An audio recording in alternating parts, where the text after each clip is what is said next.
Hello everyone, my name is Chad Jones with the National Tile Contractors Association. If you've been following along with our project here, yesterday we talked about the choice of the materials and the methods for constructing a shower in a wet or a shower or a wet area method. Today we're going to continue on with the substrate prep for that in a wet area. Yesterday, getting a little bit of feedback, but yesterday Matt left me a list about what the homeowner wants and doesn't want. We'll talk about a couple of things there. I'm setting in a couple of these boards here, and I'm going to continue on with that. If the homeowner comes along, I have the homeowner 3000. It'll pause them. I can answer their question a little bit, but I'm going to talk to you guys about the technical version of it and give them a simplified answer on that. So I'm going to go ahead and install the board here, but before I did that, substrate prep requirements, a 1/4 of an inch and 10 feet, or a 1/16 of an inch and 24 inches is for our generic, what we would call tile. That's for any tile with one side 15 inches or less. So if one side is not greater than 15 inches, it can be a 1/4 of an inch and 10 feet or a 1/16 of an inch and 24 inches. If it's greater than that, it needs to be even flatter out of an 1/8 of an inch and 10 feet or a 1/16 of an inch and 24 inches. This wall was not to those standards. So I had to use a stud right here to bring that out to the right plane. And then on this side, I used wall shims to go ahead and do that. Basically, you can build up as many of these wall shims as you need to, staple those in, and then bring it out to that nice flat floor or elevation. I also blocked for the niche that I'm going to be putting in, making sure that it has proper support, and I blocked in for the grab bar that they're going to be putting in also. So now I'm going to go ahead and hang this board and we'll get going.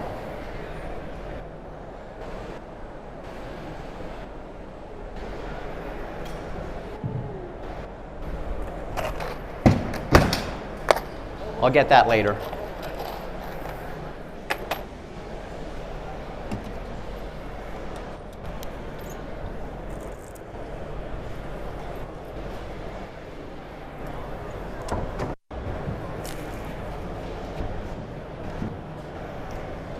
Oops, backwards.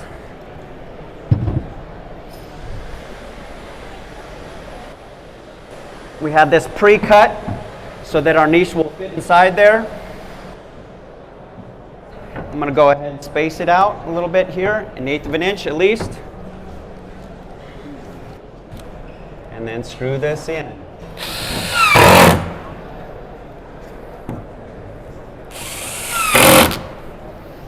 Hey, how's it going? Oh, hi. Sorry, you're making so much noise. I thought I'd come see what's going on. My name's Karen. I think you met my husband Joe yesterday. Oh, yeah. So I just thought, oh, it's going good. I just thought I'd come check it out. Don't worry, though. I'm not going to slow you down, and I won't get in your way, so don't worry about that. I'm just kind of curious as to what's going on and all that noise. Okay, well, I'm going to keep on going here. Okay. Basically, I'm using these screws here. Oh. Those look I don't know weird. if you've seen what is these that? before. I've never seen These are one. alkali resistant screws. I would not want to use just like a sheetrock screw in order to put these up. If water got behind the board, it could get with the cement and cause corrosion on the screws. So we would want to make sure we're using specific screws for wet areas. Oh, well, I'm glad you know that. I didn't. Another thing that we're doing is that we're also using the manufacturer's specific amount for putting the right amount of screws in here. So I'm going no greater than 8 inches in every direction on these. What exactly is this? I haven't seen it like this. It's not like our walls in the house. What is this? So this is a fiber cement board. It is water resistant, so that we would want to use this instead of just basically your regular gypsum or a sheetrock inside there. Now, I'm not quite sure, but did you notice there's this big gap? Isn't the water going to get in there? Well, is that right? I'm going to pause. So the homeowner has a lot of questions about what's going on here, and that's fine, but we wanted to explain it to them in a way that they can understand it. but there's some technical things going on here and I don't want to overload her with this. So this gap that we put in here is made specifically so that when I put my mortar in here first and then put my fiber cement board on here that's also alkaline resistant, this board will be very strong and basically be as if one plane and not move around a lot. So we're going to go ahead and put this in there and then put a membrane over the top of this whole entire thing, and that will make it so this whole thing will have a membrane envelope. The gap in here won't be a part of that. Unpause. So basically I'm going to go ahead and fill this up and then we're going to go over that afterwards with the waterproofing afterwards. Okay, I just want to make sure that you're doing it right. That's all, we should be all good. Oh, wonderful, wonderful. Yep. So I see you've got this, hole here, and I know that my husband talked to someone yesterday about a niche, but I was talking to my girlfriend, and she has this shower, and it just sounds so Pause. So another thing what we talked about yesterday is where to put this. The homeowner wanted it in a very specific spot so that it was very ergonomical for him. But I needed to adjust it just a little bit to make sure that the tile layout worked. Talking to him, this is the location that we went with. So I'm going to talk to her about that, but try to make it simple and also. Unpause. And so her niche goes from wall to wall inside, and I really would love to do that. It's probably not too late to get that done, right? Well, in this situation with the plumbing behind the wall, I don't know if you can see this right here. We can't go from full wall to wall. And if we put it on from one side, it would basically be off-centered. So we decided to go with this one right here. Mm-hmm. Also, your husband made it so that it's a little ergonomical for you. Okay. And I had to adjust it just a little bit for tile layout.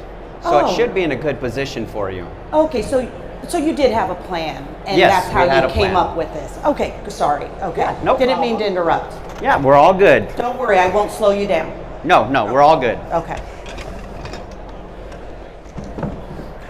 Another thing is that the slope of the floor. Yes. Yeah, so that's what's going to get our water from the edges down to into the drain here. I don't know if you can see that.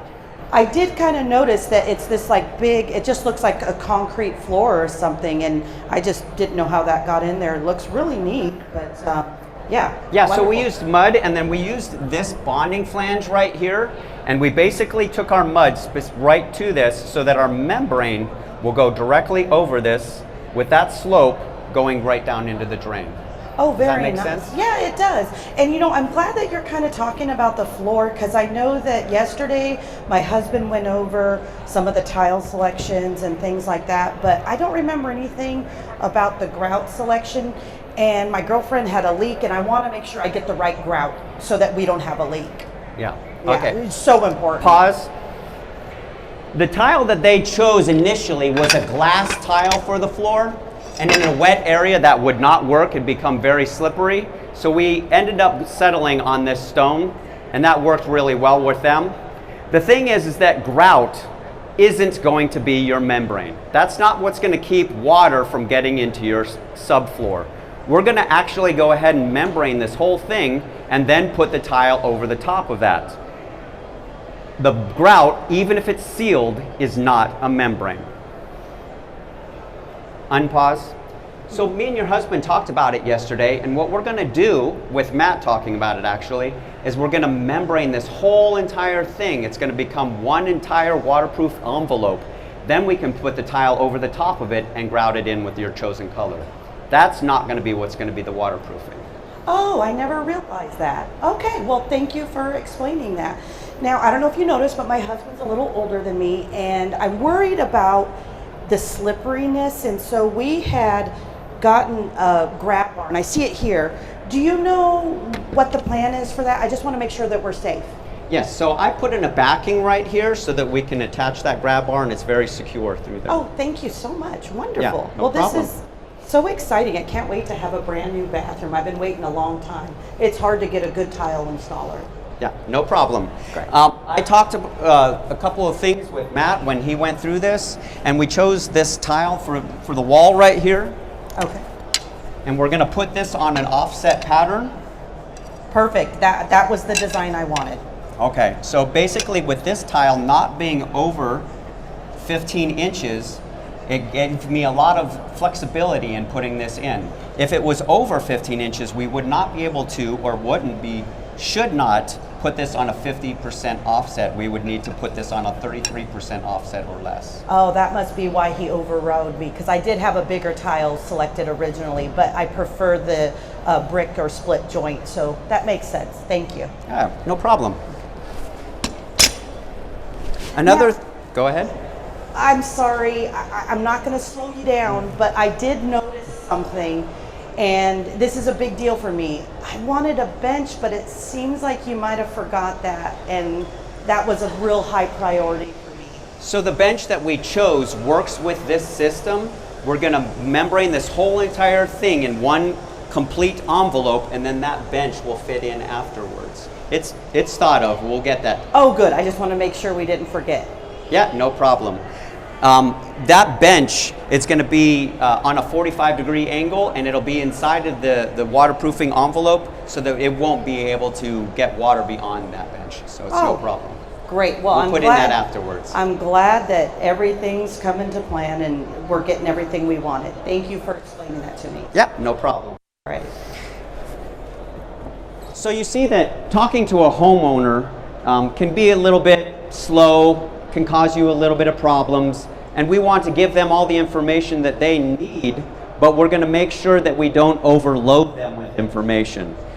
We are making sure that we're doing it the proper way and making sure that they know that we're doing it the proper way, but not giving them overload on information.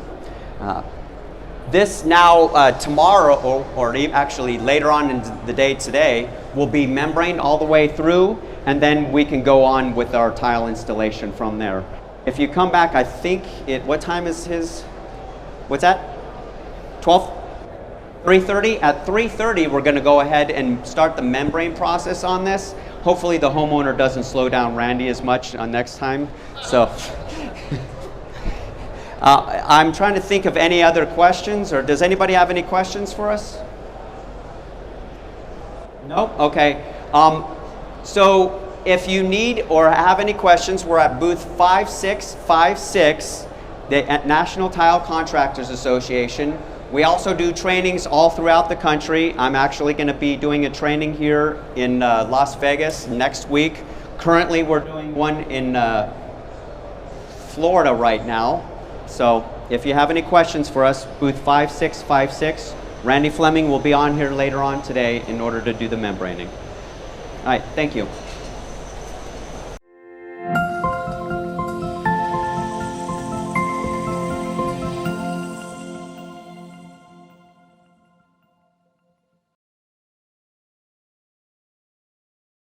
Look, Mom, I made that.